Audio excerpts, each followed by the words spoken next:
이번 시간부터는 사회 과정 이론부터 좀 살펴보겠습니다. 먼저 사회 학습 이론이 나옵니다. 여기 보면은 사회 과정 이론 중에서 사회 학습 이론이라는 것이 나오는데, 여기서 가장 중요한 것 중에 하나가 인간의 행동이라는 것은 학습의 결과라는 거거든요. 그래서 학습이 매우 중요하다는 거죠. 범죄도 마찬가지로 이렇게 학습된다는 것입니다. 서덜랜드의 차별적 접촉 이론에 의하면 범행과 관련된 여러 가지 기술, 또 합리화하는 태도 이런 것까지 다 학습이라는 그런 구조, 그런 구조를 통해서 전수된다는 거죠. 그런데 이런 이제 학습도 직접적인 접촉뿐만 아니라 언론을 통한 간접적인 접촉도 학습에 영향을 미친다는 거죠. 최근에 많은 그 정보들을 우리가 매스미디어를 통해서 우리가 그 정보를 획득하고 있는데, 범죄에 관한 내용들도 직접적으로 얻는 것보다는 그런 대중 매체를 통해서 얻는 경우가 상당히 많이 있다는 거죠. 먼저 차별적 재강화라는 단원이 있습니다. 학습 이론의 아주 근간을 이루는 것인데요. 어떤 행동을 했을 때 그것이 보상을 받게 되면은 이런 것들은 점점 더 하게 된다는 것이죠. 재강화가 된다고 보는 것이고요. 또 어떤 행동을 했을 때 거기에 대해 처벌받는다면 그런 행동은 하지 않게 된다는 것입니다. 그래서 나쁜 짓을 해서 비행을 하고 범죄를 해서 보상을 받게 되면은 그런 행위에 가담하게 된다는 것이죠. 이런 것들은 여러 가지 정도, 또 강도, 또 상대적 개연성 이런 것과 관련이 있다고 합니다. 예를 들어서 정도, 빈도라고도 하죠. 얼마나 많이 그 학습하는 대상과 접촉하느냐에 따라 영향을 더 받게 된다는 것이죠.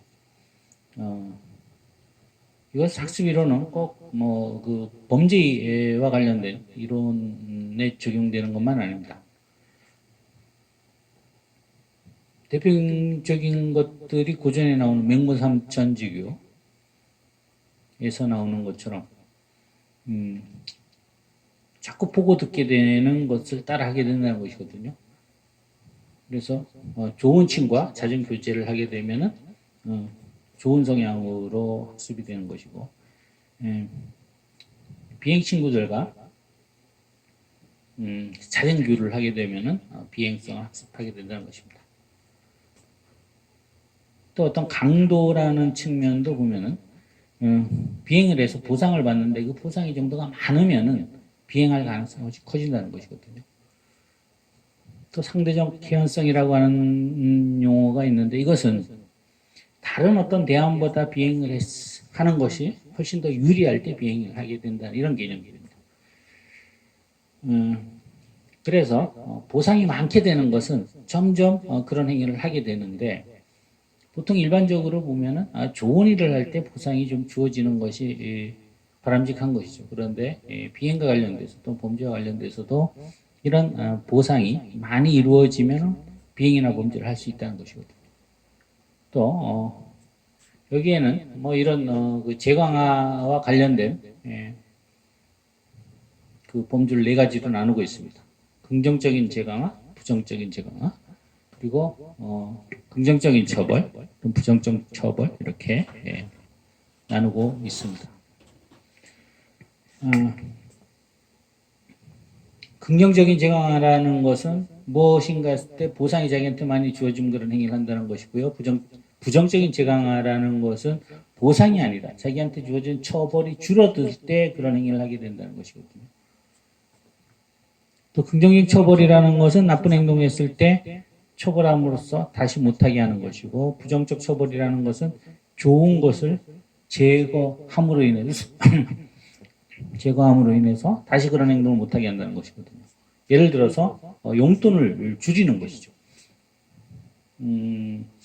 부모가 어린 그 청소년 또는 자녀들에게 어떤 행위를 하지 못하도록 하는 방법 중에 하나가 될 수 있습니다.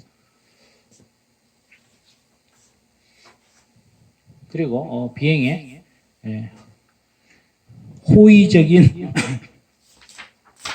신념이 있는데, 이것은 비행을 했을 때 그것을 좋게 생각하면 할수록 비행성이 또는 비행과 관련된 가능성이 높다는 것이죠.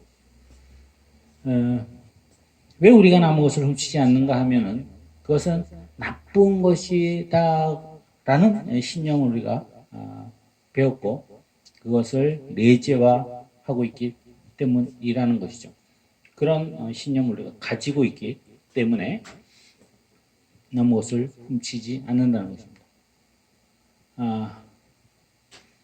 중화이론은 계속 나오겠지만 또 자신을 정당화하는 기술, 이런 기술을 많이 습득하게 되면 비행과 관련된 가능성이 높다는 것이죠. 이 중화이론이라는 것은 결국에는 나쁜 행위를 하고 자기의 나쁜 행위를 정당화하는 기술 중에 하나이기 때문입니다. 책임을 부정한다든가 또는 뭐 부상의 부정 또는 가해의 부정이라고 표현하죠. 나는 누구도 해치지 않았다는 것이죠. 피해자의 부정 또는 비난하는 사람에 대한 비난, 더 높은 충성심에 호소하는 방법으로 자신이 나쁜 행위를 하고도 죄책감을 덜 받도록 하는 자기의 행위를 정당화하는 이런 기술들입니다. 책임을 부정하는 것은 내가 그러지 않았다, 누가 나한테 시켜서 그랬다, 뭐 이런 것들이 대표적인 것이 될 수 있고요. 가해를 부정한다 또는 부상을 부정한다. 나는 뭐 그 사람에 대해서 뭐 크게 상처를 주지 않았다, 이렇게 생각하는 것이 될 수가 있고요. 피해자를 부정하는 것도 마찬가지입니다. 나는 보통 보면은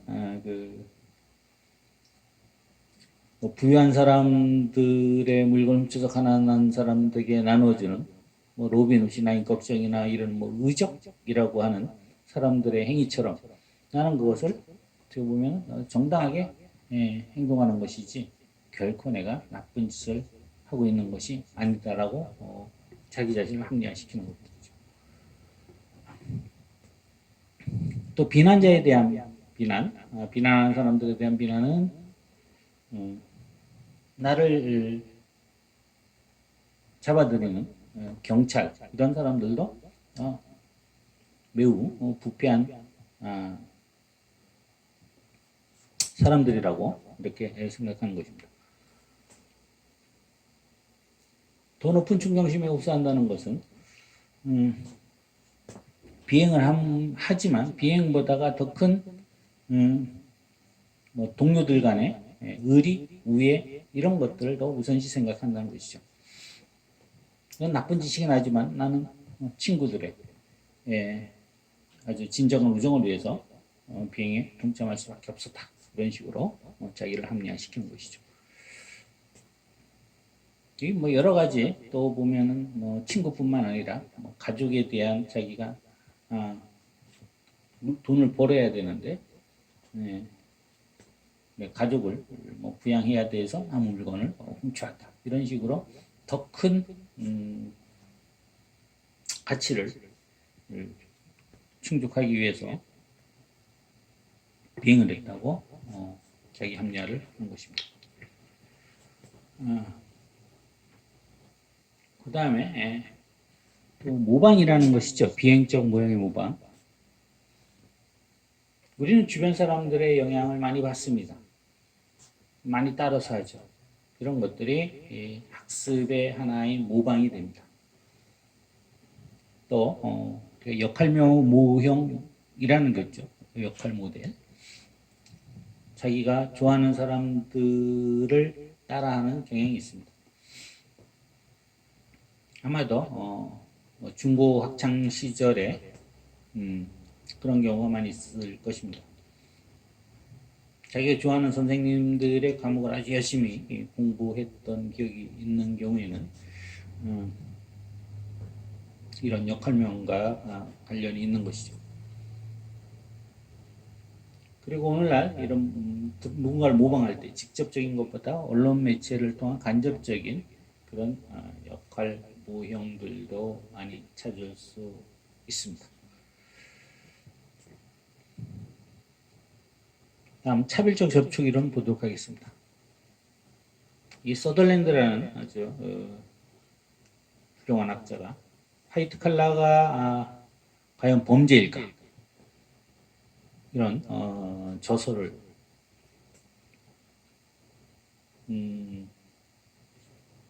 썼죠. 그런데 여기에서 많은 주류 범죄학자들이 노상 범죄에 주로 초점을 맞추고 있다라고 비판합니다. 그리고 주로 하류 계층의 범죄를 설명하고 있다고 비판합니다. 차별적 접촉 이론이라는 걸 주장하는데요. 몇 가지 좀 내용들을 살펴보면은 범죄 행위는 학습된다는 것이죠. 그리고 이 범죄 행위는 상호작용을 통해서 학습된다는 것입니다. 서로 이제 사람 간의 소통을 통해서 학습된다는 것이죠. 이런 것들 이후에 매스미디어를 통한 이런 간접적인 학습도 가능하다라는 주장들이 나오고 이후의 학자들이 많이 좀 보완, 개성, 발전시킵니다. 그리고 가까운 집단끼리 학습이 주로 이루어진다라고 주장을 했고요. 또 주로 가까운 집단의 영향을 많이 받을 수 있기 때문에 그런 측면이 있지만 이것도 마찬가지로 뭐 대중매체의 영향 이런 것들을 무시할 수 없을 정도로 우리가 이제 수용하게 되는 것들이죠. 또 무엇을 학습하냐고 하면은 범행의 기술, 범행의 동기,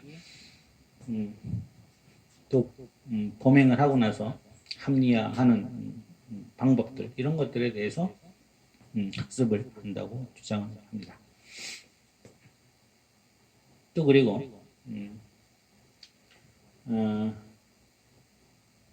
우리가 지켜야 할 관습, 도덕, 법규, 법령 이런 것들에 대해서 호의적인 태도를 가지냐 비호의적인 태도를 가지느냐가 범죄 동기가 된다고 합니다. 어찌 보면 당연한 얘기죠. 우리가 저 법이 있는데 그걸 지켜야 된다고 생각하는 사람들은 비행을 할 가능성이 적은 것이죠. 그와 반대로 법이 있지만 뭐 저거는 아주 법이 잘못 만들어진 것이야 라고 생각하게 되는 사람들은 비행 가능성이 더 높아진다는 것입니다.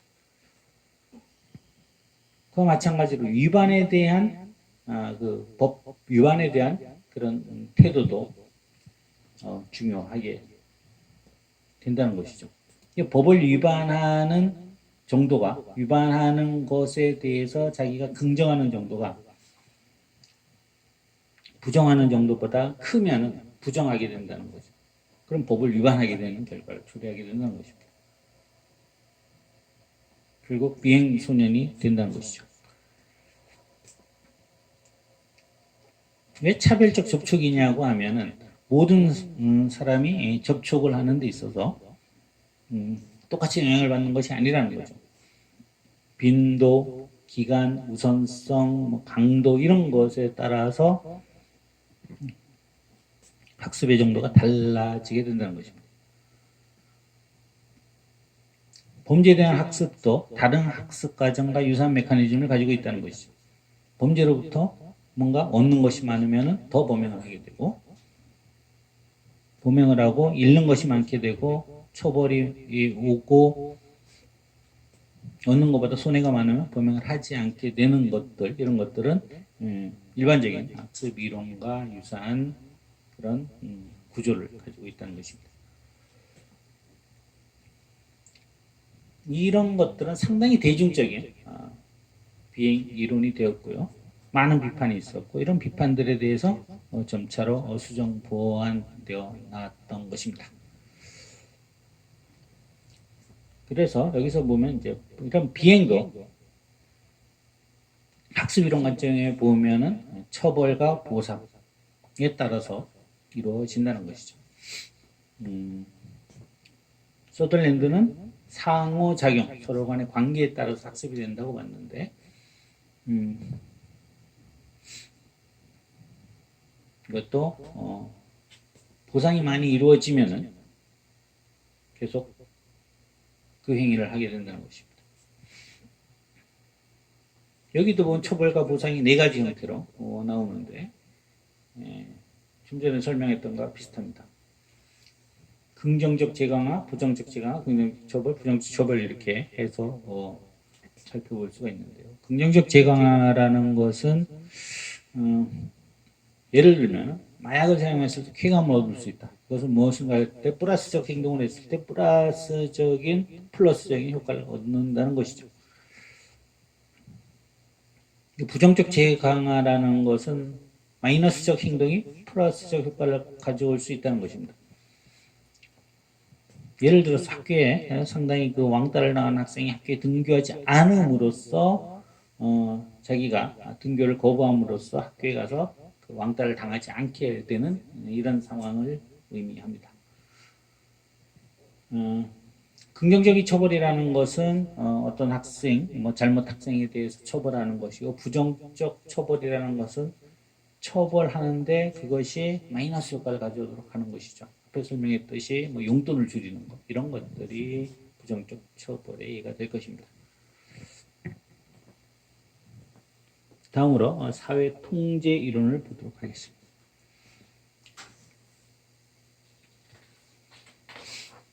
사회 통제 이론을 보면은 먼저 이제 고전학파의 이론이 등장하게 되는 것이죠.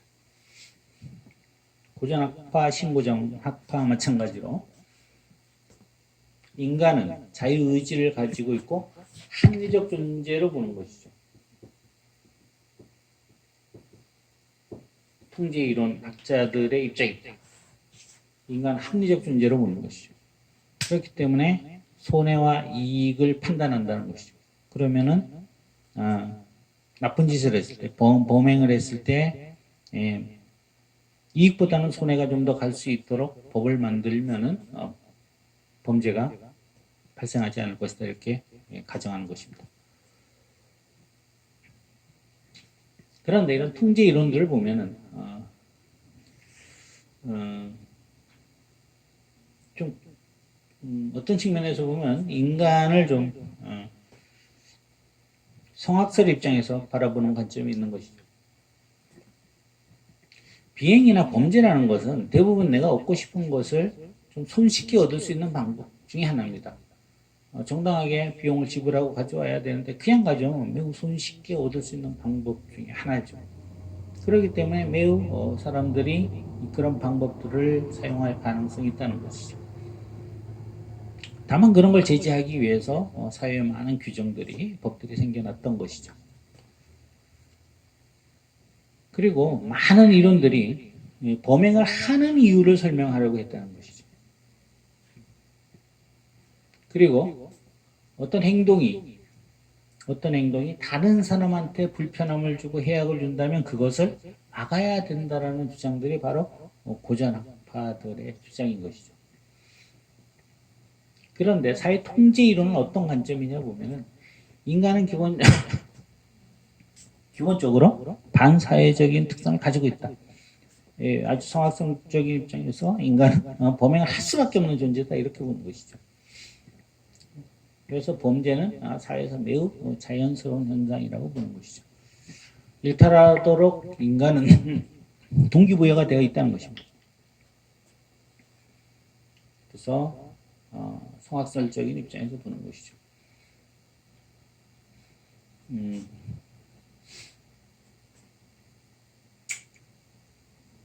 그럼 통제 이론가들은 왜 비행을 하지 않는가에 대해서 관심을 가진다는 거죠. 다른 이론가들은 왜 비행을 하는가? 뭐 학습배해서 비행을 하고 뭐 긴장해서 비행을 하고 이렇게 설명하는데 통제 이론가들은 왜 비행을 하지 않는가? 아, 이 사람들은 통제가 잘 되어서 비행을 하지 않는다 이렇게 설명하는 것이죠. 물론 통제의 동제는 뭐 내적인 통제, 뭐 도덕적으로 상당히 그 성숙해서 내적인 통제가 강화돼서도 범죄를 안 할 수가 있고 또 사회 제도가 아주 정교하게 잘 짜여져서 범행을 안 할 수 있는 외적 통제 뭐 이렇게 하지만 이런 것들이 잘 짜여져 있어서 범행을 하지 않게 된다 이렇게 보는 것들이 바로 통제 이론입니다. 그래서 다른 이론가들, 뭐 예를 들어 학습 이론가들 또는 긴장 이론가들은 비행을 하게 되는 요인들, 비행으로 유인하는 요인들에 대해서 관심을 가졌다면은 통제 이론가들은 어떤 것들이 비행을 하지 못하도록 하는 요인인가에 대해서 관심을 가지고 접근했다는 것이죠. 사회 통제의 주요 형태라는 것이 그 다음에 나오는데요. 트래비시 허시의 초기 이론들이 나옵니다. 개인의 유대를 강조하죠. 어떤 개인 간의 관계, 감정적인 서로 유대 관계, 또는 도덕적 신념 이런 것들을 강조합니다. 물론 뒤에도 나오겠지만 애착이니 전념이니 차면이 신념이니 이런 이제 요인들로 설명하는데 이런 것들이 있으면 범행을 하지 않게 된다는 거죠. 주위 사람들 같이 친밀한 관계를 가지고 있으면은 그 사람을 생각해서 비행을 하지 않는다는 것이고요. 일단 뭐 전념이라고도 하고 관여라고도 하죠. 커미트먼트를 그렇게 이제 번역을 하고 있는데 이것은 자기가 주로 뭐 관습적인 일이라고 하는데 범죄와 관련되지 않은 정상적인 일들이죠. 뭐 공부를 한다든가 또 뭐 운동을 한다든가 또 방과 후 자기가 학생들의 경우에 뭐 요가 활동을 긍정적으로 좀 소화한다든가 굳이 뭐 학원이 아니더라도 자기가 뭐 체력 단련 한다든가 심신 단련 한다든가 이런 식으로 집중할 때 훨씬 더 비행이 적게 일어난다고 보는 것이죠. 좀 참여라는 것은 어떻게 보면 좀 양적인 측면이에요. 학생들의 입장에서 학교 갔다가 뭐 태권도 학원 갔다가 음악 학원 갔다가 또 영어 학원 갔다가 이런 식으로 하는 친구들은 비행할 시간이 없다는 거거든요. 그렇기 때문에 이런 것들도 주로 관습적인 행위, 일반 사회에서 용인되고 허용되고 권장되어지는 행위를 했을 때 나쁜 짓을 할 시간이 이제 없다는 것이고요. 또 신념이라는 것은 나쁜 짓을 하면 안 된다. 좋은 짓을 해야 돼. 좋은 행위를 하는 것이 뭐 바람직하다라는 것에 대한 믿음을 가지고 있을 때는 비행을 적게 한다. 이런 개념들이죠. 오늘날 보면 아주 뭐 상식적인 개념일 수가 있지만은 이런 것들은 이제 초기 사회 통제 이론의 주된 설명하는 요인들이었던 것이죠. 그다음에 고전적 통제 이론이 나오는데요. 나이라고 합니다. NYE라고 하는데 이 학자 이름인데 NYE 이걸 나이라고 읽습니다. 이 외국어 공부를 하다 보면 이런 것들이 상당히 어렵습니다. 보면은 뭐 우리식으로 이 사람을 읽다 보면 뭐 읽기가 상당히 어렵죠. 뇌로 읽을 수도 있고 뭐 나이 한데 어떻든 이렇게 쓰여진 글자를 나이로 읽습니다. 이 학자는 어쨌든 외적 사회 통제, 내적 사회 통제를 구분했던 학자입니다. 내재하전 통제라는 것은 양심 속에 있는 것이죠. 마음속에서 자기 스스로 자기 일을 갖다가 통제할 수 있는 힘이 있으면 비행을 하지 않는다는 것이죠. 또 부모의 간접적인 통제도 일어날 때 청소년들이 비행을 좋게 한다는 것입니다. 부모가 학생들이 또는 청소년들이 비행하지 않도록 감독하는 정도죠. 또 직접적인 통제도 있는데 이것은 잘못했을 때 처벌한다든가 배척한다든가 이런 것들이 학교에서 뭐 퇴학을 시킨다든가 이런 것들이 직접적 통제가 될 수 있고요. 이런 여러 가지 통제들로 인해서 비행을 예방할 수 있다고 보는 것이죠.